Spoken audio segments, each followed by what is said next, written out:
Okay, hello everyone. My name is Vikas Ranjan. I'm from electrical department, and today I'm going to teach some basics of electrical machines or some basics of transformer. Okay, so transformer.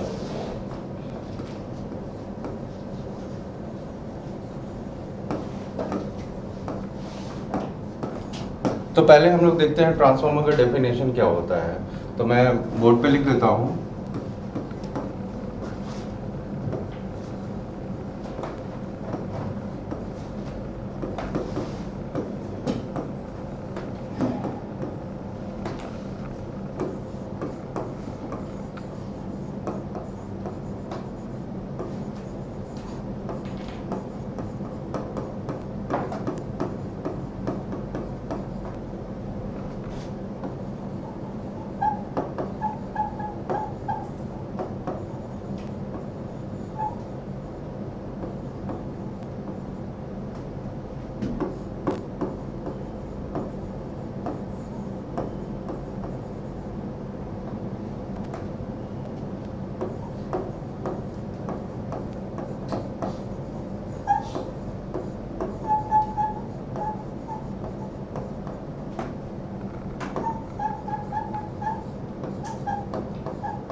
Okay, तो ये definition है transformer का। Transformer is a static electromagnetic device which transfers power from one voltage or current level to other keeping power and frequency constant। तो इसका मतलब क्या हुआ?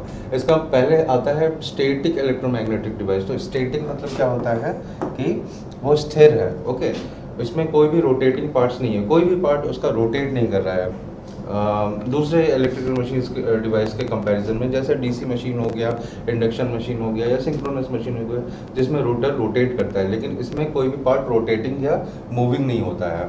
और ये पावर को ट्रांसफ़र करता है, transfers power okay from one voltage और करंट लेवल। ये वोल्टेज को अप या डाउन करता है।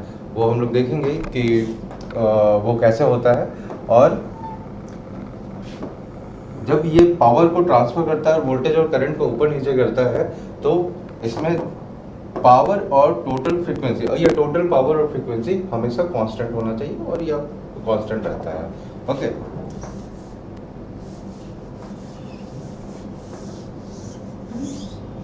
ट्रांसफार्मर में बेसिकली टू मेन पार्ट्स होते हैं। ओके, सो पहला पार्ट है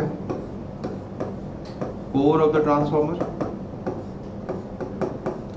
और वाइंडिंग ऑफ द ट्रांसफार्मर। तो ट्रांसफार्मर कुछ ऐसा करके दिखता है।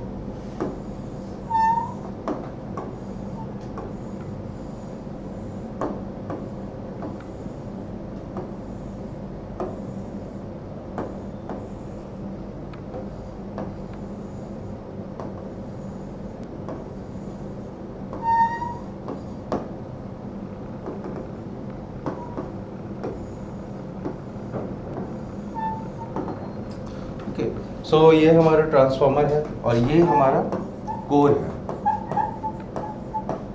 और ये हमारा वाइंडिंग है। तो हम देख सकते हैं कि हमारे पास एक कोर है बट दो वाइंडिंग है। तो इसे मैं बोलूंगा प्राइमरी वाइंडिंग और इसे मैं बोलूंगा सेकेंडरी वाइंडिंग। जनरली आप किसी भी वाइंडिंग को प्राइमरी वाइंडिंग या सेकेंडरी वाइंडिंग बोल सकते हैं, बट ऐसा बोला जाता है या ऐसा कन्वेंशन है कि जिस वाइंडिंग के अक्रॉस मैं पावर को लगाऊंगा या वोल्टेज सोर्स को लगाऊंगा उसे मैं प्राइमरी वाइंडिंग कंसिडर करूंगा, और जिस वाइंडिंग के अक्रॉस मैं लोड को कनेक्ट करूंगा उसे मैं सेकेंडरी वाइंडिंग कंसिडर करूंगा। तो अगर मैं अपना वोल्टेज सोर्स एक वोल्टेज सोर्स इधर कनेक्ट करता हूँ, ओके, तो ये वाला वाइंडिंग प्राइमरी वाइंडिंग बन जाएगा और इस केस में लोड इधर कनेक्टेड होगा। ओके, और अगर मैं उल्टा कर देता हूँ, इधर मैं एक वोल्टेज सोर्स को लगाता हूँ तो ये वाला वाइंडिंग प्राइमरी वाइंडिंग बन जाएगा और ये वाला वाइंडिंग सेकेंडरी वाइंडिंग बन जाएगा। इसका क्या मतलब हुआ? इसका ये मतलब हुआ कि दोनों वाइंडिंग इंटरचेंजेबल है, मतलब मैं किसी भी वाइंडिंग को प्राइमरी वाइंडिंग बना सकता हूँ और सेकेंडरी वाइंडिंग बना सकता हूँ। कोर बनाने के लिए हम जो मटेरियल यूज़ करते हैं वो मेनली स्टील होता है और उसका एक हाई ग्रेड स्टील है जिसका नाम है CRGO। Okay, cold rolled grain oriented steel. हम लोग cold rolled grain oriented steel क्यों यूज़ करते हैं कि क्योंकि इसका मैग्नेटिक प्रॉपर्टी बहुत हाई होता है, वेरी हाई परमेबिलिटी होता है उसका। ठीक है, अब देखते हैं। ओके, तो हम लोग देखेंगे वर्किंग ऑफ ट्रांसफार्मर।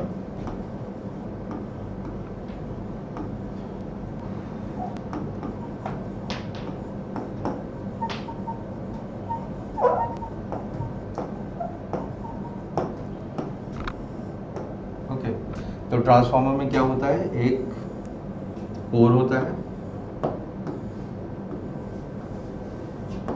और दो वाइंडिंग होता है, जैसे मैंने बोला।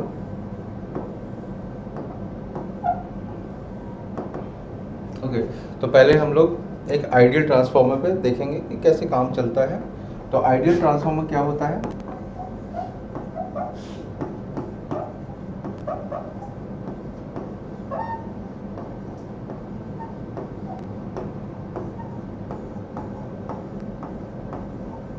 लॉसेस ज़ीरो होगा, परमेबिलिटी ओके म्यू आर जिसको बोलते हैं वो इनफाइनाइट होगा। ओके, एफिशिएंसी जो होगा वो मैक्सिमम होगा या 100% मैं बोल देता हूँ, क्योंकि जब लॉसेस ही नहीं है तो एफिशिएंसी तो 100% होना ही है। ठीक है, तो यहाँ पे मैं एक वोल्टेज सोर्स को कनेक्ट करता हूँ जिसे मैं VT बोलता हूँ। तो हम देख सकते हैं कि ये एक क्लोज सर्किट है। ओके, तो क्लोज सर्किट मिला तो एक करंट फ्लो करना स्टार्ट करेगा जिसको मैं IT बोलूँगा। ओके, तो करंट फ्लो करने स्टार्ट किया तो करंट फ्लो करना स्टार्ट किया तो इस करंट के चलते इस मैग्नेटिक सर्किट में एक फ्लक्स प्रोड्यूस होगा। उस फ्लक्स का डायरेक्शन क्या होगा? उस फ्लक्स का डायरेक्शन ऐसे करके वो मैग्नेटिक सर्किट में गोल घूमना स्टार्ट करेगा। तो फ्लक्स का डायरेक्शन किधर होगा? ऊपर होगा, नीचे होगा, मुझे पता नहीं, मैं देखता हूँ अभी ये कैसे उसे निकाला जाता है। तो पहले करंट का डायरेक्शन को देखते हैं। ये ऐसे मूव कर रहा है, ये ऐसे मूव कर रहा है, ये ऐसे मूव कर रहा है, ये ऐसे मूव कर रहा है, तो ये ऐसे मूव कर रहा होगा। ओके, तो अपने राइट हैंड को के 4 फिंगर्स को मैं कर्ल करूंगा इस डायरेक्शन में, तो थंब जो होगा वो हमें फ्लक्स का डायरेक्शन देगा। ओके, तो मतलब कि फ्लक्स ऊपर की तरफ मूव कर रहा था, इस डायरेक्शन में हमारा फ्लक्स है। ओके, तो हम देख सकते हैं हमारा वोल्टेज सोर्स कैसा है। हमारा वोल्टेज सोर्स साइनोसॉइडल नेचर का है। ओके, तो इसका मतलब है कि ये समय के हिसाब से ये चेंज हो रहा है विथ रिस्पेक्ट टू टाइम। तो अगर हमारा वोल्टेज सोर्स चेंज कर रहा है टाइम के हिसाब से तो हमारा करंट सोर्स भी चेंज करेगा।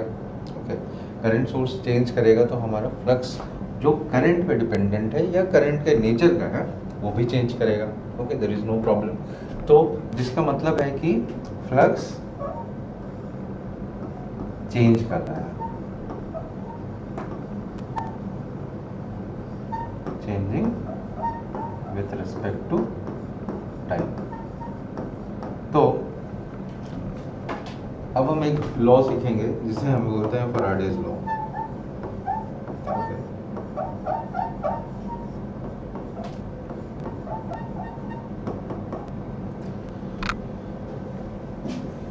तो फैराडेज लॉ क्या बोलता है? जब भी फ्लक्स में चेंज आता है, ओके, जब भी किसी फ्लक्स में चेंज आता है तो उस कॉइल में, ओके, उस कॉइल में एक EMF इंड्यूस होगा जिस कॉइल में ये फ्लक्स लिंक कर रहा है। ओके, जब भी फ्लक्स में चेंज आ रहा है तो उस कॉइल में एक EMF इंड्यूस होगा जिस कॉइल में ये फ्लक्स लिंक कर रहा है। ओके,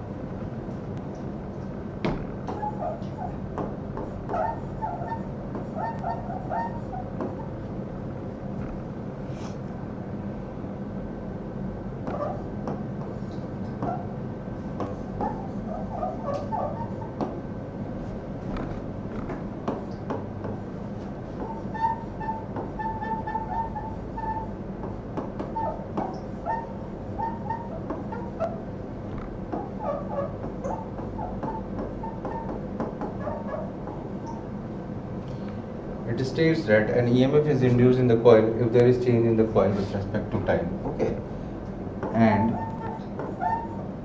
magnitude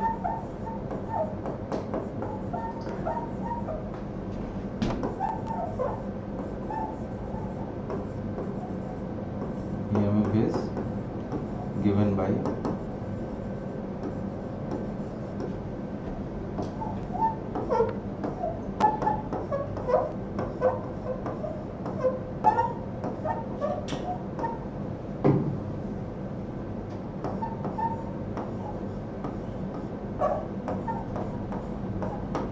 ओके तो ये है हमारा फैराडेज लॉ कि it states that EMF is induced in the coil if there is change in the flux with respect to the time, और किस कॉइल में इंड्यूस होगा, जिस कॉइल को वो लिंक कर रहा है, ओके, और किसी कॉइल में नहीं होगा। And magnitude of the EMF is given by this equation, और मैग्नीट्यूड किस इक्वेशन से दिया जा रहा है, जो EMF इंड्यूस हो रहा है उसका क्या मैग्नीट्यूड होगा, ओके, तो वो किस इक्वेशन से पता चल रहा है, E is equal to NdΦ/dt से, ओके। तो अब हम देखते हैं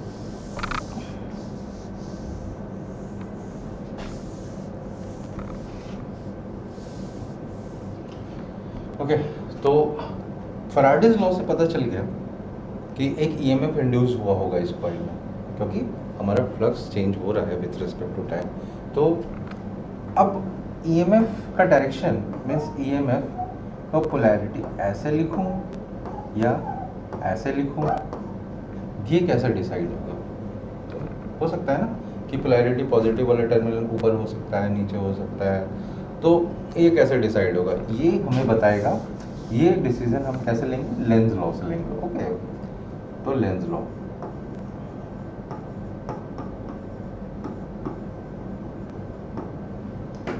तो हम क्या करेंगे, यहाँ पे मैं E लिख देता हूँ। तो लेंज लॉ बोलता है, ओके, लेंज लॉ क्या बोलता है कि जब ओरिजिनल सोर्स में, अब ओरिजिनल सोर्स का मतलब क्या हुआ, IT के चलते एक फ्लक्स प्रोड्यूस हुआ, ओके, तो फ्लक्स उसका प्रोडक्ट है, ओके, तो फ्लक्स जो प्रोडक्ट है उसका ओरिजिनल सोर्स क्या हुआ, IT, ओके, मतलब करंट है।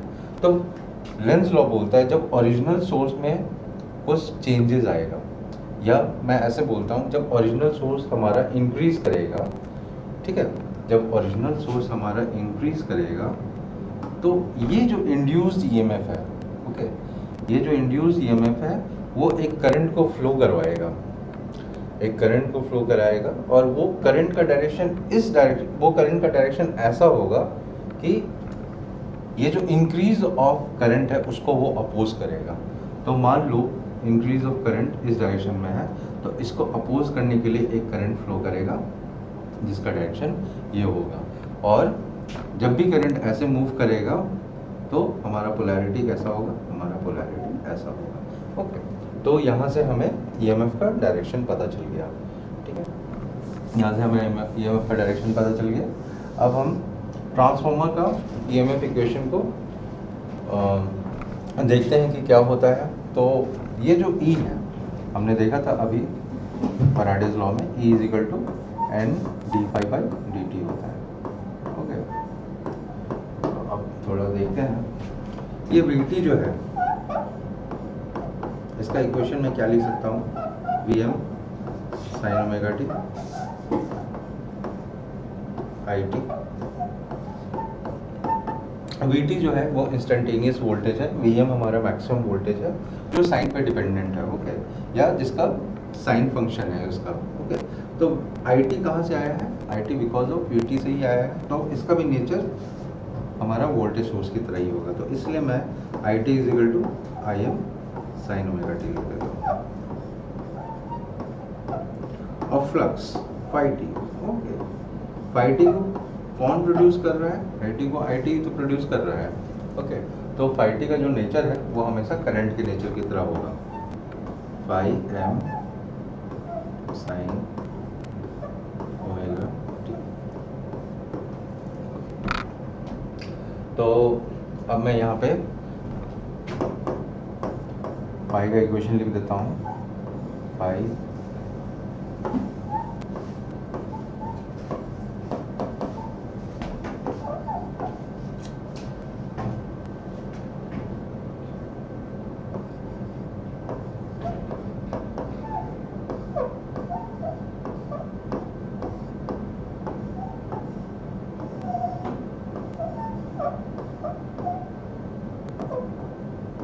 N y m omega sine omega t है, और वी आर और हम लोग डिफ्रेंशिएट कर रहे हैं टी के रिस्पेक्ट में, तो ओमेगा कांस्टेंट की तरह यहाँ पे बिहेव करेगा। ओके, तो मैं ओमेगा को बाहर निकाल दिया हूँ, कॉस ओमेगा टी। ओके, तो ये ईएमएफ इंड्यूस हुआ हमारे प्राइम इंस्टेंटेनियस ईएमएफ का इक्वेशन है प्राइमरी वाइंडिंग में। ओके, तो अगर मैं मानता हूँ यहाँ पे N1 नंबर ऑफ टर्न्स है, तो मैं इसको E1 is equal to N1 phi max omega cos omega t लिख सकता हूँ। तो हमारा E1 मैक्सिमम कितना है? N1 phi max omega. Omega की जगह पे मैं 2 पाई एफ लिख देता हूँ, और E1 RMS फिर क्या होगा?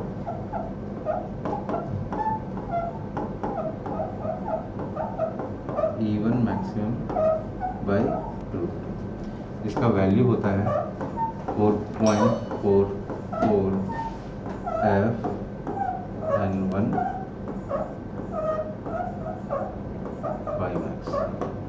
ओके, तो ये जो इक्वेशन हमारा निकला E1 RMS is equal to 4.44 phi N1 phi नहीं F N1 फाई मैक्स, ये हमारा ट्रांसफॉर्मर इक्वेशन है।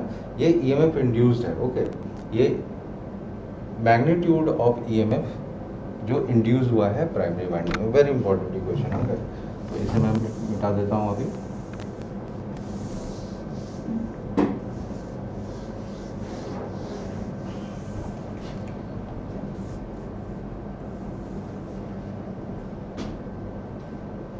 अब मैं क्या करता हूँ, पहले मैंने एक वाइंडिंग को बनाया था, अब मैं एक दूसरे वाइंडिंग को दूसरे लेग ऑफ द ट्रांसफार्मर में लपेट देता हूँ। ओके, ये कौन सा वाइंडिंग हो जाएगा? फिर ये सेकेंडरी वाइंडिंग हो जाएगा। अब फैराडेज लॉ में हमने क्या देखा था कि जब भी फ्लक्स चेंज होता है, एक ईएमएफ इंड्यूस होता है इस कॉइल में, उस कॉइल में जिसमें वो फ्लक्स लिंक कर रहा है। तो ये फ्लक्स अब प्राइमरी वाइंडिंग में भी लिंक कर रहा है और सेकेंडरी वाइंडिंग में भी लिंक कर रहा है। प्राइमरी वाइंडिंग में N1 नंबर ऑफ टर्न्स है और सेकेंडरी वाइंडिंग में N2 नंबर ऑफ टर्न्स है। ओके, तो दोनों वाइंडिंग में लिंक कर रहा है। तो जब भी फ्लक्स चेंज होगा तो एक ईएमएफ यहाँ पे भी प्रोड्यूस होगा, और फ्लक्स तो हमेशा चेंज हो रहा है क्योंकि उसका नेचर क्या है? साइनूसॉइडल। अभी तो मैंने साइनूसॉइडल पकड़ा है, उसका नेचर एक अल्टरनेटिंग नेचर है। ओके, तो इसका मतलब है कि एक ईएमएफ सेकेंडरी वाइंडिंग में भी इंड्यूस हो रहा होगा। ये तो हमें फैराडेज लॉ से पता चल गया, लेकिन अब फिर से कि उसका पोलैरिटी क्या होगा, उसका मैं इसको पॉजिटिव लिखूँगा, मैं E2 ऐसे लिखूँ या E2 ऐसे लिखूँ, ठीक है? तो ये मैं कैसे लिखूँगा? तो फ्लक्स का डायरेक्शन देखना पड़ेगा। फ्लक्स का डायरेक्शन क्या है? इधर डाउनवर्ड है। ओके, अब E2 के चलते जो करंट फ्लो करेगा, ओके, E2 ऐसा सोचना पड़ेगा, E2 के चलते जो करंट फ्लो करेगा, ठीक है, उसका फ्लक्स का डायरेक्शन इस तरह होगा, वो ओरिजिनल फ्लक्स को अपोज करेगा। ओके, तो वो कैसा हो सकता है? ये फ्लक्स ऐसा मैं बोल सकता हूँ, E2 के चलते जो करंट फ्लो करेगा उसके चलते जो फ्लक्स प्रोड्यूस होगा, ओके, उसका डायरेक्शन इस तरीके का होगा जो ओरिजिनल फ्लक्स, ये है ओरिजिनल फ्लक्स, उसको अपोज करेगा। तो मैंने एक ऐसे ही बना दिया फ्लक्स का डायरेक्शन, और देख सकते हैं ये दोनों को अपोज कर रहा है। अब इस डायरेक्शन के हिसाब से अपने उंगलियों को कर्ल करना है।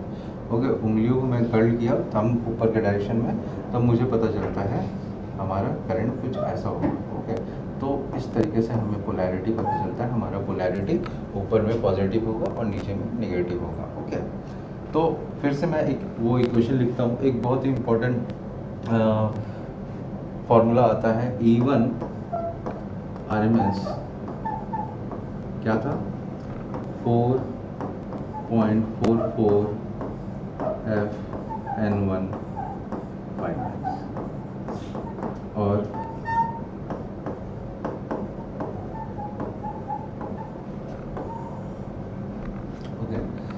E1 RMS तो ये भी तो सेम ही होगा, 4.44 फ्रीक्वेंसी सेम रहेगा, सप्लाई फ्रीक्वेंसी जो रहता है। N1 की जगह पे मैं क्या लिखूंगा, N2, और यहाँ पे भी तो सेम फ्लक्स लिंक कर रहा है तो 5max में लिख देता हूँ। तो अगर ये इक्वेशन बन जाता है E1 E2 RMS N1 by N2,